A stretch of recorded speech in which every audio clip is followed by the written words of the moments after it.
Japanese pearls soon dominated the global market, and by 1935, there were 350 pearl farms in Japan alone, producing over 10 million cultured pearls per year at a lower price, with more consistent color and shape than those found in the Gulf. Our pearl industry collapsed, and thus began a rapid, painful economic decline that spanned from the 1930s all the way into the 1960s. It was only then that oil changed everything. Most Western audiences do not associate the kind of deep poverty we experienced with the UAE, but for many of our older generation, the memory is still quite vivid. And as a result, economic diversification has been a key priority for our country, which has been pursued with impressive levels of success over the past several decades. It's no secret that in the future, the oil sector could easily be impacted by sudden shifts in demand, the development of new, game-changing technologies, or by the potential acceleration of climate change. The UAE has adapted our economic policy to anticipate such shifts, ensuring a sustainable level of prosperity for generations to come. But our responsibility does not end at our own borders. The Middle East is a region of great wealth, but also one of great inequity. Many states in the region have experienced rapid economic growth and are emerging as economic powerhouses in their own right. The UAE is only one of a number of such countries that include Bahrain and Qatar and several others. Those countries are channeling their wealth into development initiatives, solidifying key areas of infrastructure and institutions, and providing significant opportunities for international businesses. Not all states share in the hydrocarbon resources that have catalyzed the UAE's development, but for years, the region as a whole has benefited from this common resource base through labor remittances and aid flows. In a sense, the Gulf states are a driver of regional economy. Your investment in our industries creates a multiplier effect throughout the entire region. As a whole, the Middle East faces a significant demographic challenge that has yet to be successfully met. We must tackle the problem of successfully absorbing our burgeoning youth population into the labor force. In the Arab world today, 2/3 of the population is under the age of 30. Compare this to Europe, where only 1/3 of the population falls within the same category.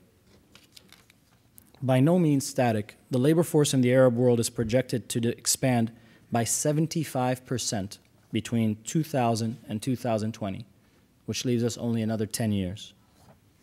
This means that 74 million jobs have to be created in order to maintain the current level of unemployment, and even more if that level is to be lowered. The UAE is certainly doing its part.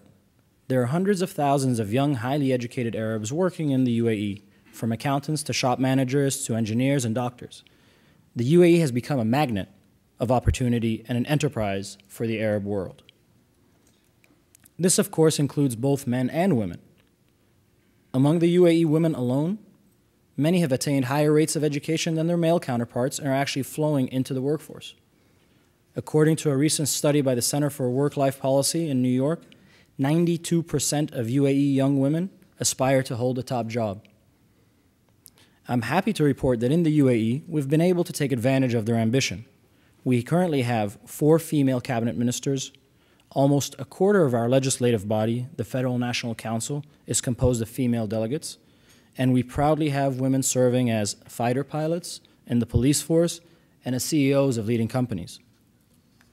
In the UAE, our economic strategy seeks to develop new projects and industries that will foster sustainable job creation for our people, for Arabs, and for millions more. Let me give you a few examples. Abu Dhabi's Future Energy Company has taken the lead in renewable energy technology with the Masdar project, which aims to be the first carbon-neutral city in the world. We've partnered with MIT to create the Masdar Institute of Science and Technology, a world-class institution that will provide Emirati and Arab youth with the proper training to take a lead role in the innovation process in the future. In the entertainment arena, Abu Dhabi's 2454 has launched a series of initiatives in collaboration with Fox International channels to encourage the growth of the UAE as a center for Arab-focused content creation. The UAE is a leading investor in the semiconductor industry with plans to build a state-of-the-art manufacturing facility in upstate New York. We've also announced plans to proceed with a civilian nuclear program to generate electricity and desalinate water, On this, I'd like to thank the Chamber for its assistance and support for the US-UAE 123 agreement. But also in Dubai, Ras Al Khaimah, and Sharjah, as in Abu Dhabi, tremendous resources are being put into developing world-class higher education and medical facilities. We're also knee-deep in the planning process for several national freight and passenger railway that will link all 7 Emirates and eventually Oman and Saudi Arabia, facilitating the movement of goods and people. And just as the U.S. is looking for new areas of growth in response to the current economic landscape, the UAE continues to expand and diversify its endeavors. As our projects and ambitions continue to grow, we'll continue to look for new partners to help us meet our goals.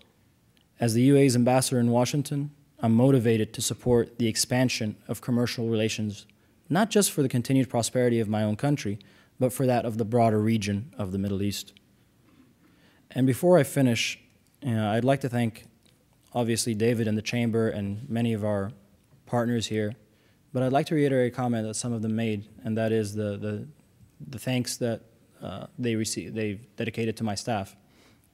I think as I sit here and receive this very impressive honor, I think it's important for me to explain how I view success. And success to me is various parts: hard work, leadership, but the most important part is teamwork. And no team can succeed if it's not a strong team. And if I give you a sports analogy, I know, Bob, we were talking about soccer, but soccer might not translate for the rest of the room, so I'll use basketball. You know, the league's MVP, LeBron James, his team just lost in the playoffs. And although he's the best player, their team didn't make it, probably because the rest of the team didn't pull through. I'm here today because my team is a part of the reason why I'm here. And so I want to give a warm thank you to them, and I want to thank you, David, for everything you've done. Thank you.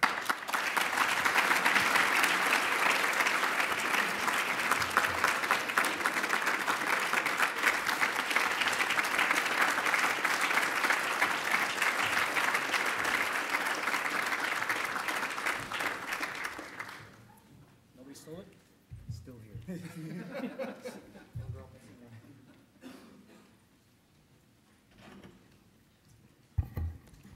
Mr. Ambassador, on behalf of the National U.S. Arab Chamber of Commerce, thank you for your leadership. Thank you for allowing us to be part of your team.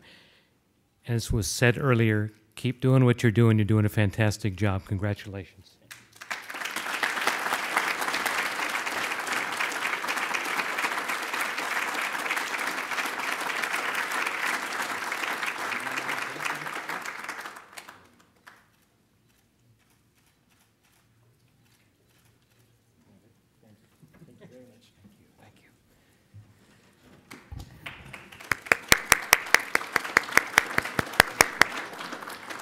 Ladies and gentlemen, there are many, many people to thank, but as His Excellency said, and my analogy, Mr. Ambassador, is the conductor of the orchestra.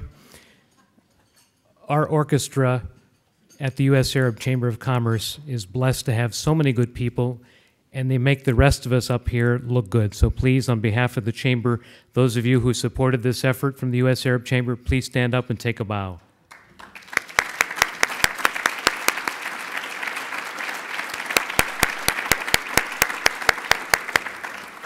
Good work, guys.